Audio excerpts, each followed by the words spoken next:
welcome to Wayne Morrison Coach Fitness Channel. Today I'm going to be talking about the squats and how we can progress and develop them.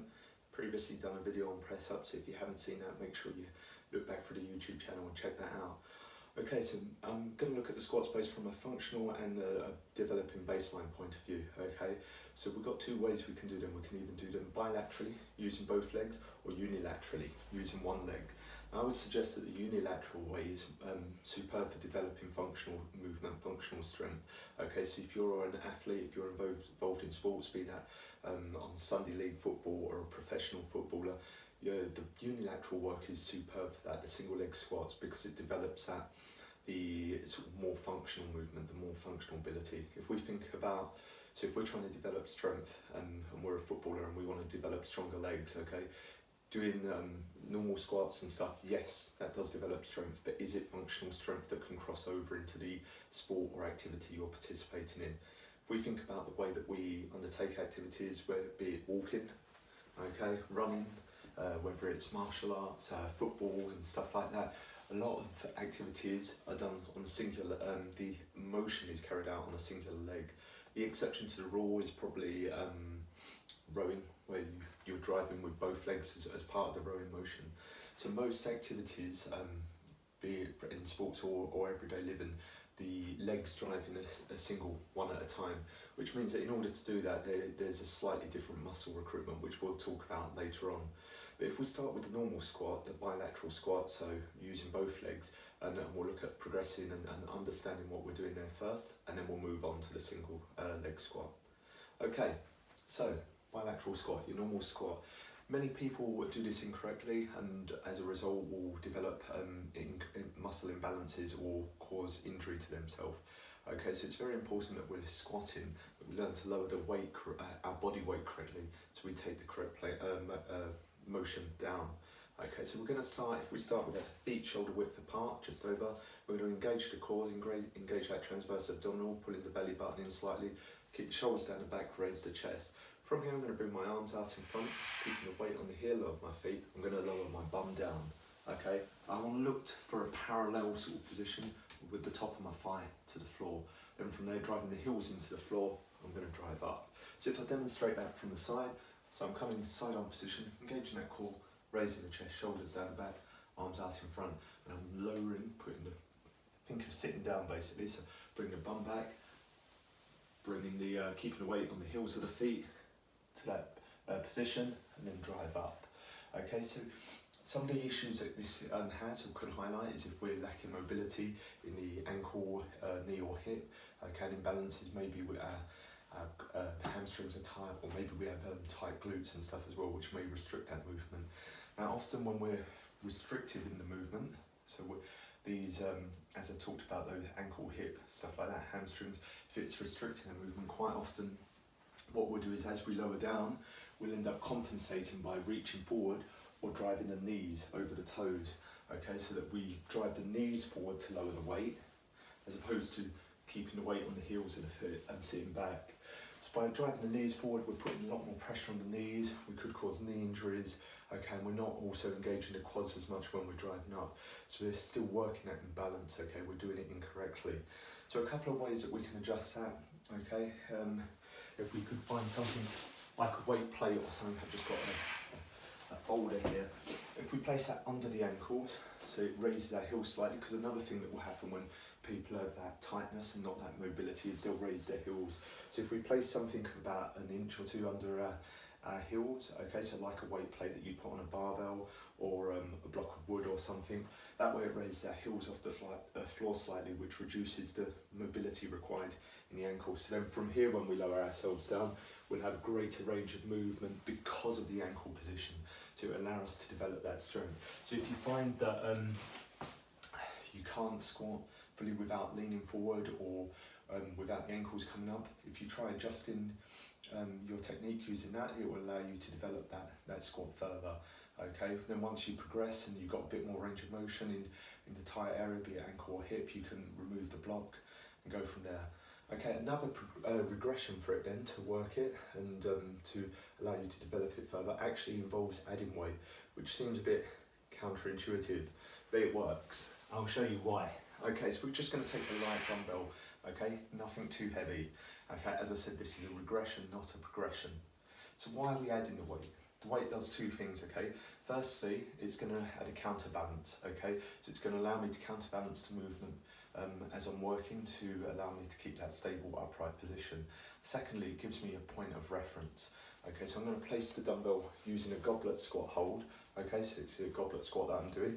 I'm going to place it so I have 2 points of contact. One on my upper chest, one on the lower down, obviously wherever that is, on the depending on the size of the object. Okay, so from here, just keeping this position, what I want to do is maintain these 2 points of contact on my body throughout the movement. Okay, so if it comes away, it means I'm leaning too far forward. So maintaining those 2 points of contact, again, engage the transverse abdominals, keep the shoulders down and back, nice and erect spine. I'm going to keep the weight on the heels of the feet and think of sitting back. Okay, I'm going to work to the legs are about 90 degrees to the floor and then come back up. So you can see from the side, if I'm here, okay, again, engage all the position, make sure we're correct, breath in, lower down. Okay, once I get to the bottom, breath out, driving up.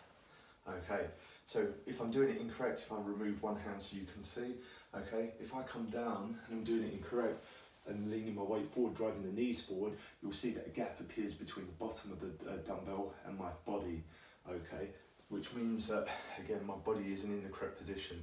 So I'll make sure I maintain those 2 points of contact, sitting down into my squat, and then up. Okay. Again, if you've got a lack of range of motion in the ankle or knee or something, you could use that plank of wood under you, again, to increase or decrease the mobility issues and allow you to work further down. And then once we've built that up, we can remove the wood again and go from there.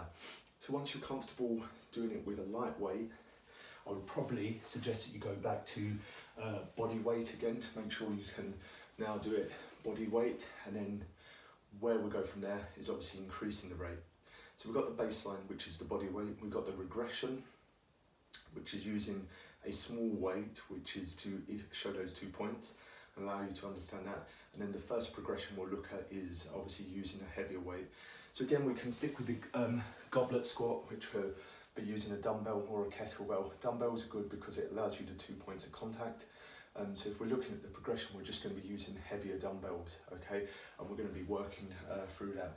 So there that's a sort of start to squatting.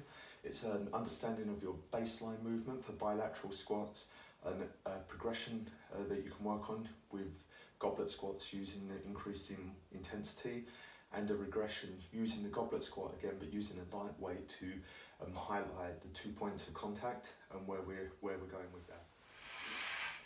Okay, so as I said at the start of this video, single leg squats or unilateral movements are fantastic for developing that functional strength. Okay, so we're talking about strength that we can take and apply to be it our daily activities or the sporting events that we're involved in.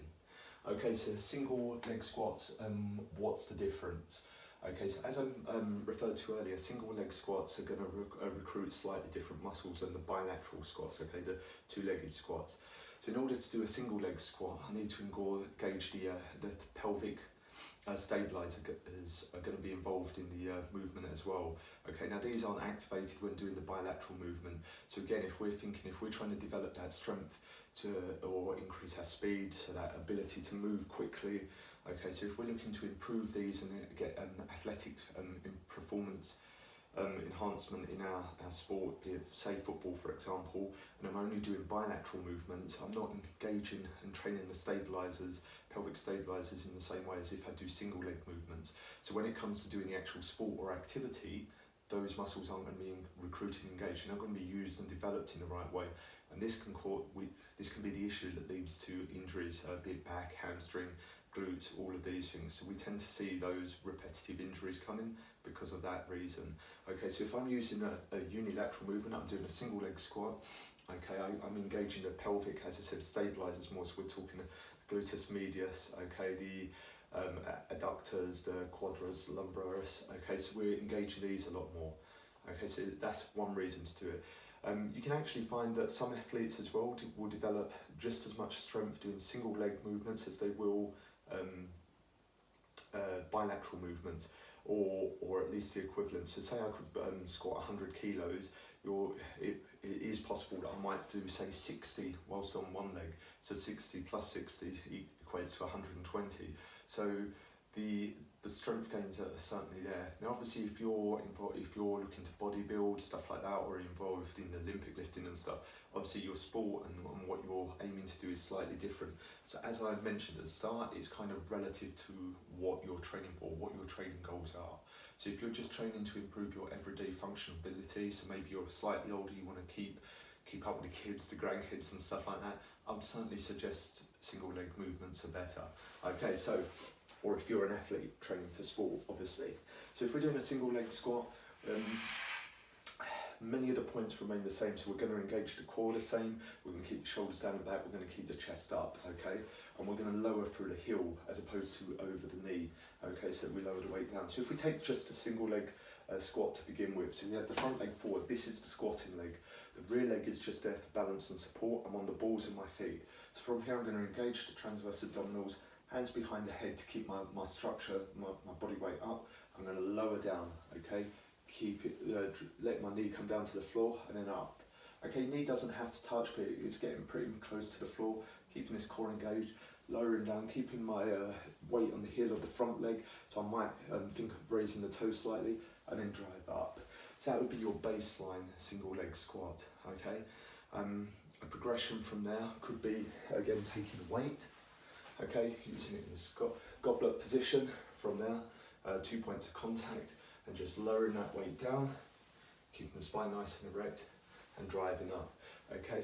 A regression from there, really, the best thing we can do with single leg one is just work a reduced range of motion, okay? So if I can't get the knee all the way down, I'm just going to go partially down and then up. So it might be that I could find something, a pillow, a block, a yoga block, different heights, and place that in the position where my knee's coming down to, and look to have that as a gauge of how far I'm going.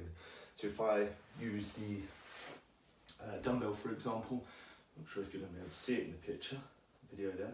So if I'm using that, I'm coming down, I know that my knee's touching it and actually knocking it over. I now though have it on its side, which means that I've got a progression, if you like. So once I know I can do, say, the yoga block on the top height, I could turn it to the side. I've got slightly lower one, I could lay it down flat. I've lowered it again. So once I can do sort of 10 at the top, I can go to the next one, 10 again, next one. So that might take a number of weeks to reach that goal. Okay, but that allows you to progress through the regression back to the baseline exercise. So moving on from there, as I said, we could use the weight to either highlight the area or again increase the weight by using a weight vest or a heavier dumbbell as a progression from that baseline split squat. Okay, we could also look at doing it with a leg raised. Okay, so we're going to do one leg on the stool, chair, one leg on the floor. Okay, so this again just changes the position and puts a lot more effort now onto the front foot. So we're going to go with the toes pointing back, okay? We don't want to be up on the balls of the feet, we want the toes nice and flat. From here, it's exactly the same as before. Engaging the core, chest nice and up, shoulders down the back, hands behind the head, and we're going to lower down, keeping the weight in the heel of our front foot and driving up. Okay, so that would be your next progression. Again, this can progress to using weights to increase the intensity. So we could go with kettlebells either side, we could go with a dumbbell in a goblet squat position, and there would be adequate progressions from there. So that's a general overview of squatting and why potentially we want to do unilateral work as opposed to bilateral work. And it also gives you a look at how we can progress and regress just to sort of one level. Okay, if we need to go further regression other than that, or further progression beyond that, I would highly recommend that you seek out a coach, get some personal tuition on it, okay, and have someone guiding you through. They'll be able to point you in the correct direction, make sure you're doing things right, okay. There's often a phrase that practice makes perfect, which is, if we think of the squat here, is incorrect really. If I keep squatting, for example, doing this and sending my body all forward, it doesn't matter how many times I do it, practice isn't going to make perfect. All practice is going to do is highlight my inadequacies and develop those inadequacies. So in order to develop correct position and make correct improvements, it's perfect practice makes perfect. Okay, so we need to understand the correct technique, and then from there practice that perfectly every time so that we develop in the correct manner. Okay, so one point you can take away: perfect practice makes perfect. Second one is hopefully this progression and regression through squats. If you have any messages, just drop me a message, okay? Instagram, Facebook, Wayne Morrison _coach. I'll be happy to help. Happy squatting.